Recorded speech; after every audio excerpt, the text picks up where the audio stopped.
ओह पर गोधन हो बाबा खेले जुआना।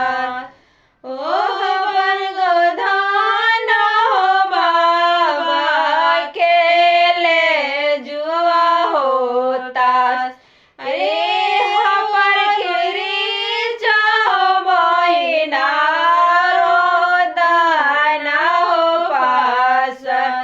अरे पर खिरी चाहो बहिना और हनवा ले ले हो खड़ का तो खिड़ीर चाहो बहिना और हनवा ले ले हो खड़।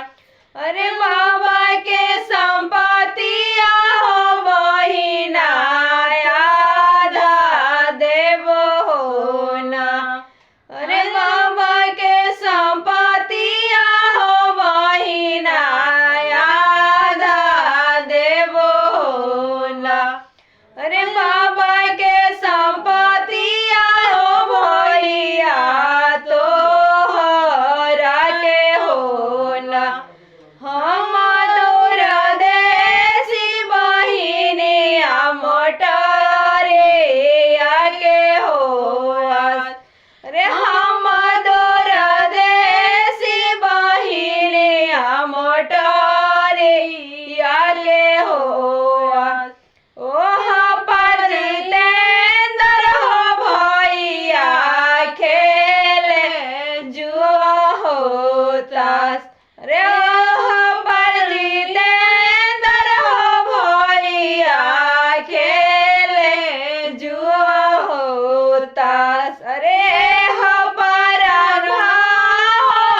बहिना और हनवा ले ले हो खड़। अरे का तो राम हो बहिना और हनवा ले ले हो खड़।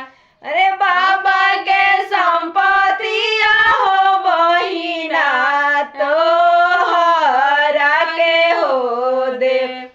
अरे बाबा के संपत्तिया हो बहिना तो हरा के हो ना। अरे हम दूर देसी बहिनिया मोटरिया के हो। रे ओह पर जीत हो भैया खेले जुआ होता। अरे ओह पर हिमांशु हो भैया खेले जुआ होता। अरे पर सोनाम हो बहिना और हनवा ले ले हो खड़। अरे पर सोनाम हो बहिना और हनवा ले ले हो खड़।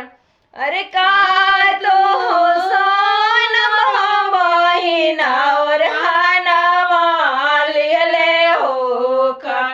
अरे बाबा के संपत्तिया हो बहिना आधा देवो हो ना। अरे बाबा के संपत्तिया हो भैया तो हरा के हो ना। अरे हम दूर देसी बहिनिया मोटरिया के हो। अरे हम दूर देसी बहिनिया मोटरिया के हो।